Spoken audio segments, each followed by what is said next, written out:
આમાં હવે જોતા એવું લાગતું નથી કે કોઈ જાતનો ન્યાય મળે કે ભાઈ તમે તમારી રીતે લડે રાખો, તમે તમારી રીતે કૂચે મરી રાખો, આમાં કઈ ફેર પડવાનો નથી અમારા. હું સુરેશ ફળદુ, ટીઆરપી અગ્નિકાંડના ભોગ બનનાર પરિવાર વતી એ લોકોને ન્યાય અપાવવા માટે એડવોકેટ તરીકે કોઈ પણ પ્રકારની ફીસ લીધા વગર રોકાયેલો છું. બધા મેમ્બરને જામીન આપી દેવામાં આવ્યા છે. જામીન મળ્યા પછી અત્યારે જે કેસમાં સાક્ષી રહ્યા ને એ સાક્ષીને ધમકાવવામાં આવે છે. અમને તો અત્યારે લગી આવતા જ હતા, હવે જે સાક્ષી જે છે એને ધાક ધમકી દેવામાં આવે છે. મારો નાનો ભાઈ એક્સપાયર થયો એમાં ટીઆરપીમાં, ને 2 વર્ષ કમ્પ્લીટ આજે પૂરા થયા છે. दिल है तो धड़कने का बहाना कोई ढूंढे, पत्थर की तरह यही बेजान सा क्यों है. સુરેશ વાડકરની આ એક ગઝલ અત્યારના આજના ટોપિક સાથે પ્રસ્તુત છે.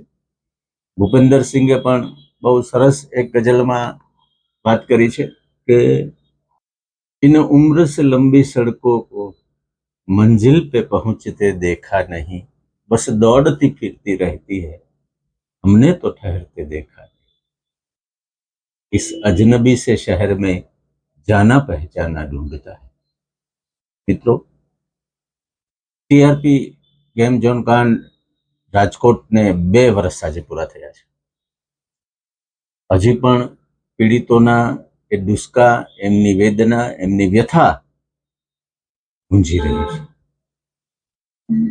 એમની આજે પણ એ વ્યથા છે કે અમને ન્યાય મળ્યો નથી. મારો નાનો ભાઈ મેં ગુમાવ્યો છે. સાંભળો. મારો નાનો ભાઈ એક્સપાયર થયો એમાં ટીઆરપીમાં, ને 2 વર્ષ કમ્પ્લીટ આજે પૂરા થયા છે. મિત્રો, રાજકોટ રંગીલું શહેર કહેવાય છે. અત્યારે ક્રાઇમ કેપિટલ તરફ પણ જઈ રહ્યું છે. શહેરની જે એક સામાજિક સંસ્થાઓ હતી, સાંસ્કૃતિક સંસ્થાઓ હતી, એ પણ 5-1 વર્ષ પહેલા 51 એવી સમાજ સેવી સંસ્થાઓ બની હતી અને એ જ બધાના સન્માન કરે, વાહવાહી કરે, આવું બધું પણ આ શહેરે જોયું. એ સંસ્થાઓ આજે ક્યાં છે કોઈને ખબર નથી. કોઈ પણ શહેરની એ સામાજિક, સાંસ્કૃતિક, ધાર્મિક સંસ્થાઓ જે છે એ શહેરના સમાજનું મનોબળ હોય છે અને એના સહારે એ ન્યાયની અપેક્ષા રાખતા હોય છે અને હૂંફની અપેક્ષા રાખતા હોય છે, સધિયારાની અપેક્ષા રાખતા હોય છે. પરંતુ રાજકોટમાં જે રીતે ટીઆરપી ગેમ ઝોન કાંડ બન્યો અને ત્યાર પછી જે રીતે રાજકોટિયન્સે જે એનો પ્રતિભાવ આપ્યો, તપાસ કમિટીઓ થઈ, અનેક પગલાઓ ભરાયા, કોર્પોરેશનની જવાબદારીઓ ફિક્સ થઈ, જે જવાબદારો હતા એમની સામે કાર્યવાહી પણ થઈ. પરંતુ જે ન્યાયની અપેક્ષા રાખીને લોકો બેઠા છે એ હજુ એમ કેમ કહે છે કે અમને ન્યાય મળ્યો નથી. કોર્ટની અંદર આ પ્રકરણ ચાલે છે. રાજકોટના જાણીતા એડવોકેટ સુરેશ ફળદુએ આ મામલે શું કહ્યું એ પણ સાંભળો. હું સુરેશ ફળદુ, ટીઆરપી અગ્નિકાંડના ભોગ બનનાર પરિવાર વતી એ લોકોને ન્યાય અપાવવા માટે એડવોકેટ તરીકે કોઈ પણ પ્રકારની ફીસ લીધા વગર રોકાયેલો છું. પોસ્ટમોર્ટમ કરનાર ડૉક્ટરની જુબાની પૂરી થાય એટલે વિટનેસની સંખ્યા ઘણી બધી વધારે છે, પરંતુ ક્વોન્ટિટીની જગ્યાએ ક્વોલિટી વિટનેસ તપાસી અને ટ્રાયલ વહેલી તકે પૂરી થાય એવા પ્રયત્ન પ્રોસિક્યુશન તરફથી રહેશે. એટલે રાજકોટના ટીઆરપી ગેમ ઝોન કાંડના આ દુષ્કા વ્યથાની આજની કહાની છે. નમસ્કાર, હું છું આપની સાથે કુમાર. આપ જોઈ રહ્યા છો ઇવનિંગ પોસ્ટ ન્યૂઝ. તમને જો અમારો આ પ્રયાસ ગમતો હોય તો ઇવનિંગ પોસ્ટ ન્યૂઝને લાઈક કરો, શેર કરો, સબસ્ક્રાઇબ કરજો. મિત્રો, ખૂબ જ ગંભીર કહી શકાય એવી બેદરકારી કે જે કાંઈ મહાનગરપાલિકાના ટીપી શાખા, બાંધકામ શાખા, સંલગ્ન જેટલી શાખાઓ એમાં હતી એ બધા જ અધિકારીઓ ઉપર સરકારે પગલાં ભર્યા અને જે બેદરકારીનું પરિણામ ટીઆરપી ગેમ ઝોન કાંડ મળ્યું એમાં એમના પરિવારો દુષ્કા ભરી રહ્યા છે. આનું કારણ શું? એ લોકો 2 વર્ષ બાદ પણ એવું કેમ કહે છે કે અમારી આ વેદના છે, અમારી આ વ્યથા છે? કારણ છે, કોઈ પણ શહેર જ્યારે સંવેદના ગુમાવી ચૂકે, પીડિતોને ન્યાય આપવા માટે એની સાથે ન ઉભા રહે, ત્યારે એ પરિવારના જે યુવકે કે જેણે પોતાનો ભાઈ ગુમાવ્યો છે, એમણે જે શબ્દો, તીખા શબ્દો કીધા છે, એ ખૂબ જ સૂચક છે. તમે એમની વાત આખી સાંભળો પહેલા. મારો નાનો ભાઈ એક્સપાયર થયો હતો એમાં ટીઆરપીમાં, ને 2 વર્ષ કમ્પ્લીટ આજે પૂરા થયા છે. એમાં માંગણી અમે ઘણી કરી હતી કે 14 મુદ્દા લેખિતમાં ગૃહમંત્રીને મુખ્યમંત્રીને આપેલા હતા. એમાંથી હજી સુધીમાં એકય મુદ્દા કરવામાં આવ્યા નથી. એમાં સૌથી ખાસ ફાસ્ટ ટ્રેક કોર્ટનું કર્યું હતું કે ડે ટુ ડે હિયરિંગ લેવામાં આવે. ડે ટુ ડે હિયરિંગ હજી સુધીમાં કરવામાં આવ્યું નથી. અને એથી વધારે અત્યારે લાગત કેસમાં જેટલા હતા બધા મેમ્બરને જામીન આપી દેવામાં આવ્યા છે. જામીન મળ્યા પછી અત્યારે જે કેસમાં સાક્ષી રહ્યા ને એ સાક્ષીને ધમકાવવામાં આવે છે. અમને તો અત્યારે લગી આવતા જ હતા, હવે જે સાક્ષી જે છે એને ધાક ધમકી દેવામાં આવે છે. અને આમાં હવે જોતા એવું લાગતું નથી કે કોઈ જાતનો ન્યાય મળે, કે ભાઈ તમે તમારી રીતે લડે રાખો, તમે તમારી રીતે કૂચે મરી રાખો, આમાં કઈ ફેર પડવાનો નથી અમારા. જામીન મળી ગયા પછી હું કેસ ચાલુ, મેન વસ્તુ ડે ટુ ડે હિયરિંગ નું કીધું હતું. હવે ડે ટુ ડે હિયરિંગ નું તો અહીંયા રહ્યું. આપણે વકીલની માંગણી કરી હતી સરકારી કે ભાઈ સુપ્રીમ કોર્ટમાં અમને વકીલ દેવામાં આવે, કારણ કે હાઈકોર્ટ લગી અમારા પેલા નરેન્દ્રસિંહ હતા કે એ અત્યાર લગી સપોર્ટ કરતા હતા અમને. સુપ્રીમમાં અમારી પાસે વકીલ નહોતા. અમે કીધું અમને પ્રાઇવેટ અમે કઈ વકીલ આપો, હજી સુધીમાં એ દેવામાં નથી આવ્યા. એક ભાઈ એમ કહી રહ્યો છે કે જે કાંઈ લોકો ઉપર પગલાં ભરાણા એ જામીન ઉપર છૂટી ગયા છે અને સાક્ષીઓને પણ ધમકાવી રહ્યા છે. પહેલા તો અમને ધમકાવતા હતા, હવે તો સાક્ષીઓને પણ ધમકાવી રહ્યા છે. હવે આ પરિસ્થિતિની અંદર 365 થી વધુ સાક્ષીઓને તપાસવાના છે. ડોક્ટરો હજુ જે છે એ મુદતો લઈ રહ્યા છે. પોસ્ટમોર્ટમ જેણે કર્યું છે એ બધા ડોક્ટરોની પેનલ, અને કેસ જે રીતે આગળ વધે છે એમાં જેમણે પોતાના સ્વજનો ગુમાવ્યા છે, એ સાંજ હતી કે જ્યારે અનેક પરિવારો પોતાના વાલસુયા બાળકો પોતાના પરિવારના સભ્યો સાથે ટીઆરપી ગેમ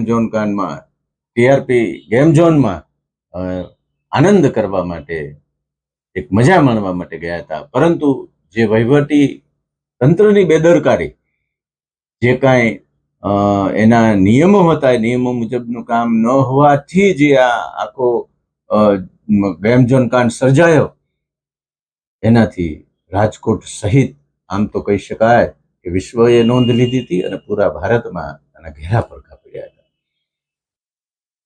આ મામલે પીડિત પરિવારના જે વકીલ છે એમણે પણ જે વાત કરી છે આજે, એ પણ સાંભળો. હું સુરેશ ફળદુ, ટીઆરપી અગ્નિકાંડના ભોગ બનનાર પરિવાર વતી એ લોકોને ન્યાય અપાવવા માટે એડવોકેટ તરીકે કોઈ પણ પ્રકારની ફીસ લીધા વગર રોકાયેલો છું. ગુજરાતની માનવ સર્જિત કુલ 4 દુર્ઘટનાઓ, તક્ષશિલા, હરણીબોટ, ઝૂલતો પુલ અને ટીઆરપી અગ્નિકાંડ. સૌથી અમારી પહેલો પ્રયત્ન એવો હતો કે ટીઆરપી અગ્નિકાંડ છે એ સૌથી પહેલાં કેસની ટ્રાયલ ઓપન થાય અને ભોગ બનનાર પરિવારને ઝડપથી ન્યાય મળે અને વહેલી તકે એ ટ્રાયલ પૂરી થાય. એ ભાગરૂપે ડ્રાફ્ટ ચાર્જ કરી અને સૌ પ્રથમ કોર્ટમાં રજૂ કરી દેવામાં આવેલો. ત્યાર પછી કોર્ટ દ્વારા આરોપીઓ સામે તહોમત ફરમાવવામાં આવેલ. કુલ 15 આરોપીઓ સામે ફરમાવેલ તહોમત છે એ આરોપીઓ દ્વારા ચેલેન્જ કરવામાં આવેલ.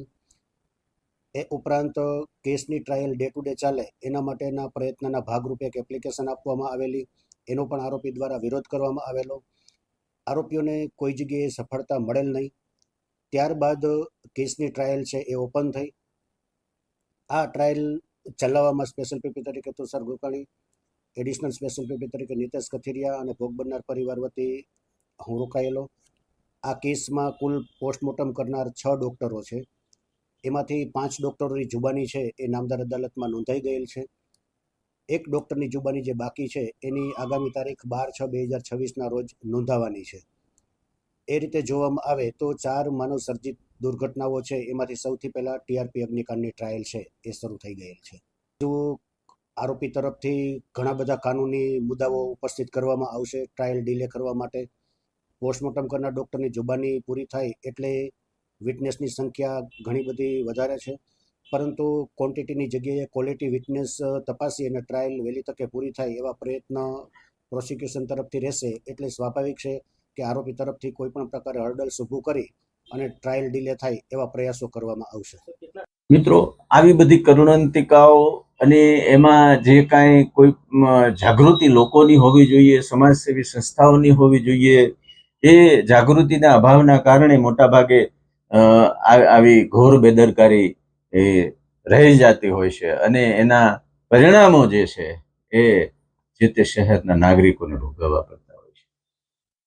આપણે આશા રાખીએ કે સમાજ સેવી સંસ્થાઓની જાગૃતિ જે છે એ સમાજ પ્રત્યે રહે, કોઈને વફાદારી માટે પોતાના શહેરના નાગરિકોનું હિત જોખમાય એ કોઈ પણ સંસ્થા માટે સારું તો ન જ કહેવાય. બીજી તરફ રાજકોટ જિલ્લા પંચાયતના પ્રમુખ પદે આખરે સંજય પીપળિયાની વરણી કરી દેવામાં આવી છે. પીપળિયાએ પોતે આવશ્યક સુવિધાઓ ઉપર ધ્યાન આપશે એમ કીધું છે. હવે સંજયભાઈ પાસે લોકોને એ અપેક્ષા રહેશે કે પોતાની સંજય વાણી કરતા લોકોને જે જરૂરિયાત છે, પાયાની જરૂરિયાત છે, એ ઉપર ધ્યાન આપે. એમણે શું કહ્યું એ પણ સાંભળો.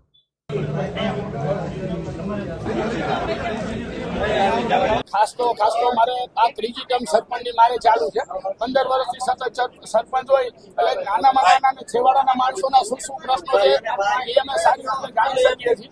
એટલા માટે જ હવે જે કાંઈ બીજા પ્રશ્નો આવશે કે સરકારની વિવિધ યોજનાઓ છેવાડાના માનવી સુધી કેવી રીતે પહોંચે અને બધી યોજનાઓને કેવી રીતે અમલ વ્યવસ્થિત થઈ અને છેવાડાના માનવી છેવાડાના ગામ સુધી સારામાં સારો વિકાસ કેમ થાય એ અમારું પ્રથમ નેમ રહે. રાજકોટ જિલ્લા પંચાયતને જ્યારે શાસકો મળી ગયા છે ત્યારે હવે 28મીએ રાજકોટ મહાનગરપાલિકામાં પણ મેયર, ડેપ્યુટી મેયર અને સ્ટેન્ડિંગ ચેરમેન સહિતના પદો માટે બોર્ડ બોલાવાયું છે અને એ બોર્ડમાં જે કાંઈ હવે હોદ્દેદારો જે છે એ નિયુક્ત કરવામાં આવે, વરણી કરવામાં આવે એ પહેલા આ જે ટીઆરપી ગેમ ઝોન કાંડ જેવી રાજકોટમાં ઘટના બની અને શહેરીજનોને ભોગવવાનું આવ્યું એવું ન બને એનો પણ એ લોકો ખ્યાલ રાખે એવી આપણે અપેક્ષા રાખી શકીએ. ઇવનિંગ પોસ્ટ ન્યૂઝમાં અત્યારે એટલું જ. આભાર.